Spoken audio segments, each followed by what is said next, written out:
Welcome back to Miles from Review, where we explore all things health, wellness, and fitness from the perspective that resonates with busy moms like us. I'm Kat, your host, and today we're diving into a topic that is crucial for many of us: weight loss during perimenopause and menopause. We will be discussing the role of semaglutides like Ozempic, Wegovy, Rybelsus, and exploring the lifestyle, fitness, and nutrition adjustments necessary to sustain weight loss.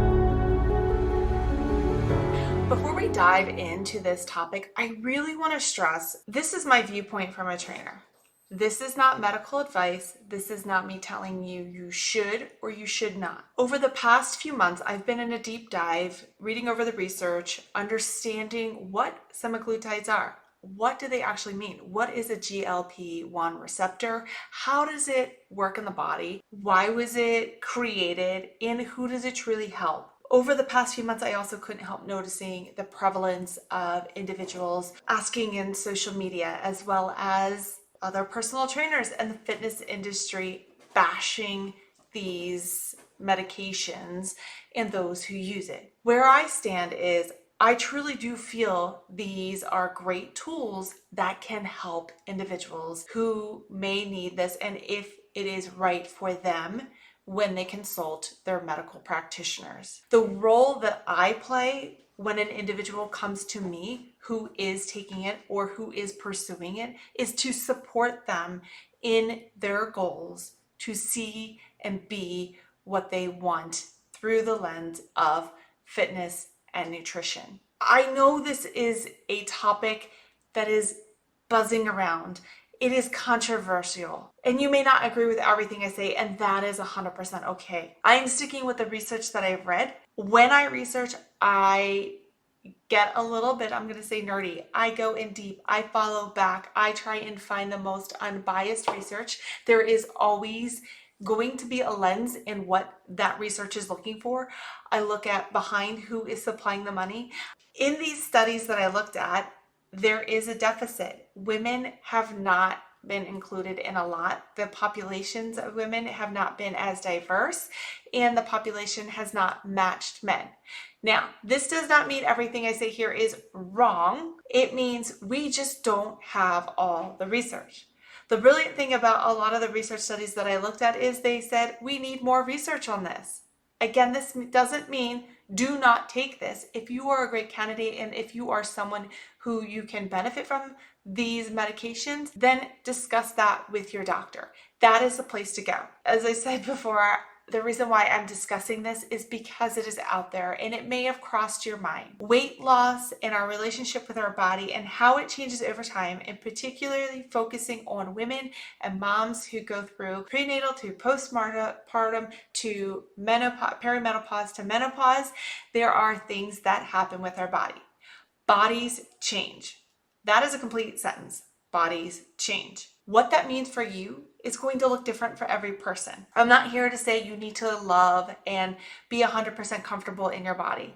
That is not my role. Again, my role when a client comes to me is to provide them with the best strength and conditioning program and nutrition coaching that I can to support their goals. I also have my own morals and ethics in which I will not engage in plans or entertain goals that I do feel may be harmful for the client. I also know that weight loss is very sensitive for everyone, and I fully respect that. So it's been a little bit of a long disclaimer, and I just want to be as transparent as possible that these topics are tough and there is no right answer, and there's a lot of gray area, which is tough when we really want black and white, kind of just this is the answer, this is the path for you. What are semaglutides? Semaglutides, not only is a tongue twister to say, so bear with me. A semaglutide belongs in the class of medications known as a glucagon-like peptide 1, GLP-1 receptor agonist. Okay, it mimics the GLP-1 hormone that is released in the gastrointestinal tract in response to eating. So one role of the GLP-1 is to promote the body to produce more insulin, which reduces blood sugar. So that is really good for type 2 diabetes individuals because it helps maintain your blood sugar, your blood glucose sugar. Allows for the body to have a better satiation response. It helps the body suppress the appetite, it reduces the glucogen release, and it slows the gastric emptying. All right, so that is how those drugs act. It's when the body is not able to do that, it helps boost so the body can function. Now, a cool side effect of what they saw when they introduced this drug was weight loss. That caught on that these drugs can promote weight loss. Whether or not you're diabetic, these drugs still have that same effect. It allows for that blood sugar regulation in the body and suppresses that hunger so that you're not eating more and provides more stabilization in the body with the metabolism. What does that all mean for you? So if you are an individual who chooses to take it, I feel what is being broadcasted out on social media and promotion with celebrities is that this is the magic pill, the silver bullet, that I take this and the weight falls off and I never have to worry about it again. That is not the truth. And I want to be really clear with women, it's not that we are super special cases, but we go through perimenopause to menopause. Any weight loss and this drug does not discriminate against lean mass and non-lean mass. Lean mass is your muscle. Non-lean mass is fat. Okay, so this drug helps lose overall body mass, whether lean or non-lean. Why this is really crucial for women to understand is when we get over the age of 40, we start to lose our muscle mass up to 3% per year. If we are not maintaining it with a strength training routine to help maintain and build more muscle. So when we take these drugs, it reduces our body mass. That's all it does. And in one study I looked at, it did reduce a good amount of lean mass versus non-lean mass. Yes, it reduced a lot of non-lean mass as well. And I don't want you to sit here and be like, oh my goodness, there's no hope. What I'm going to say next and why we shouldn't just take, the semaglutide is the magic pill. It is the cure-all for non-lean mass and getting rid of it is the fact that it does not discern between lean mass and non-lean mass. And that is really important for all individuals, but most importantly, I'm focusing on women who are 35 plus, more in that 40 to 55 range, where you're in that perimenopause to menopause range, and the body composition matters. Your muscle mass on your body matters. Muscle is, I'm going to arguably say, it's a general term, the fountain of youth. It is a metabolic tissue that helps with your metabolism, your hormones, as well as, yes, aesthetically, it, gives you that tight, lean look, but it helps you maintain your independence, your balance, your coordination. It prevents falls. And it helps reduce metabolic diseases like diabetes, cardiovascular disease, is truly the fountain of youth in that regard. We're going to kind of take a hypothetical. You choose to take a semaglutide. Awesome. But what comes with that is you need to have a comprehensive, encompassing lifestyle modification approach here. Fitness needs to be involved. You need to develop a strength training routine. Dietary adjustments also need to be involved. Cardio routine. And I don't want you to think, oh my goodness, now I have to do everything. If you want to maintain the weight loss, let's say you're like, I don't want to do any of that. I just want to take the semaglutide. Perfect. Okay, that's the path you choose. Well, the end result is this. When you stop taking that, because at some point you're going to stop taking it, you're going to reduce the dosage, what happens is the weight will come back. Your body doesn't magically continue to function the same as it would on the semaglutide. If you do not make these life changes, the weight will come back in some capacity. This is not to scare you. I want to be as transparent because I genuinely feel these are good tools to have in your back pocket, in that toolbox, or whatever you want to classify it as, because it can truly help. But it is not a quick fix, and it's not the sole thing you need to do.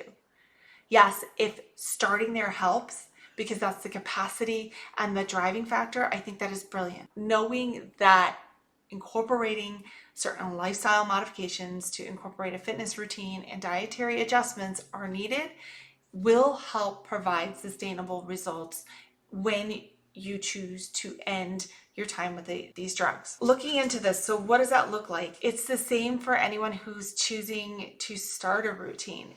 It's working on getting that 150 minutes of moderate intensity exercise weekly coupled with strength training activities. That looks like, getting a walk with purpose in multiple times a week, engaging in a progressive strength training routine. It doesn't have to be lengthy, but getting in and lifting heavy, doing activities like brisk walking, cycling, spinning, yoga, dancing, those all can be moderate intensity exercises. Strength training is different. We want to put that load on the body. It's great for maintaining and building muscle mass as well as helping bone density. We do not want to increase our chances of sarcopenia or osteopenia or osteoporosis. We want to have strong bones. We do not want to become frail. I don't know of any person who's like, oh, I'm super excited to get old and lose my freedom. We want to be free. We want to be mobile. We want to have our independence and feel strong to live healthy and feeling good in our bodies for as long as possible. So those things will help you, okay? It's that 150 minutes of moderate to intense activity of exercise, looking like brisk walking, cycling, spinning, yoga, and even doing any sort of dancing, anything where you're getting that heart rate up. You're not at your max capacity where you cannot breathe or you can't carry on a conversation, but you're feeling that challenge. You might break a sweat or you want to get that heart rate up. That progressive strength training. We want weights to feel heavy in our hands. I did an episode several episodes back about progressive strength training, and you're going to get so sick of me saying and talking about it, but that is how we maintain and build muscle. And there's more into it. I don't want it to sound complex, but that's the stuff I nerd out on. Nutritionally, adopting a balanced diet of rich fruits, vegetables, lean proteins, whole grains is crucial for sustained weight loss. This will help you overall in so many ways. Notice I didn't say anything about timing of food, fasting, or cutting out any food groups. Fruits, vegetables, lean proteins, and whole grains are all needed to support and to sustain weight loss. There is a variety of fruits and vegetables and lean proteins and whole grains that you can enjoy to help support that. We want to limit processed foods and sugars and high fat items because that will help mitigate the risk of gaining weight back. I want to point out it's limiting, not completely avoiding. I will tell you this, if there's an apple and a donut sitting on the counter and I'm hungry, you know what? The donut's going to be more appealing because it's fun, it's yummy. I love apples. I think apples are great. But you know what? Let's all face it. That donut, and especially chocolate donuts, are super yummy to me. You're going to prefer that over something that is super nutrient dense. It's how we're wired. It's how the brain works. So no amount of willpower is going to stop you from making that choice. That does not make you a bad person at all. It's just how we're wired. We want to be able to limit those processed foods, sugars, and high fat items during that time. And practicing portion control through healthy methods, tuning into our hunger cues. Are we satiated? Are we not full? Like, oh my goodness, I ate a huge feast, but okay, you know what? I'm satiated, my body feels good, I can go on. Helps tuning back into those rhythms of the body is going to help you prevent overeating and under eating going to allow for that sustained weight loss. Nutritionally, I really encourage people to work with a registered dietitian who is skilled in that. With perimenopause and menopause, there are hormone fluctuations that do genuinely pose challenges with weight management, because when our estrogen drops, we become more insulin sensitive. We have an increased risk of metabolic syndrome, and this causes our blood sugar to go up. And so a semaglutide can help mitigate the risks and enhance your overall being. Now, it does not mean, and I really want to be clear, because they are expensive and there is a shortage of them. I don't want you to think, now I'm perimenopause and menopausal, so I'll just hop on a semaglutide and I'll change this. No, you can still mitigate these changes or reduce your risk of insulin sensitivity and metabolic syndrome risk by doing the aforementioned things, incorporating a progressive strength training plan, getting 150 minutes of moderate exercise per week, as well as adopting more of a whole food diet filled with fruits, vegetables, whole greens, and lean meats. So those are all things that can go into that and reduce insulin sensitivity, risk of metabolic syndrome. That was a lot to take in. Semaglutides are going to be around for a while, and I want you to take away that I think they are a big tool that can help a lot of people, especially individuals who are diabetic, also individuals where they need to lose weight and they are actively working on these lifestyle changes. They are not the miracle pill, the magic pill, the silver bullet, whatever you want to classify it with. It's not take this and then you never have to worry about the weight you lost ever coming back. Look it over with your medical practitioners and find individuals, if you're looking for individuals to help you make that are open to this, that know about these drugs, that can see the power that they have to help, and also how movement and strength training and nutritional tweaks can make a big impact. So I'm gonna leave you with this. You are truly a powerful person, capable of incredible things. Embrace where you are currently, knowing that it's okay to redefine your goals and find joy in your journey. If this episode resonated with you, share it with a friend who might need to hear this message. And remember, the doors to my signature CapFit Strength program are now open. Whether you need one-on-one coaching or supportive community, there's a place for you here. Let's embark on this journey together. Thanks for tuning in to Miles from Her View. Stay tuned for more insightful episodes on health, wellness, and empowering your fitness journey. Don't forget to subscribe and leave a review. Until next time, keep moving forward and embracing the powerhouse that you are.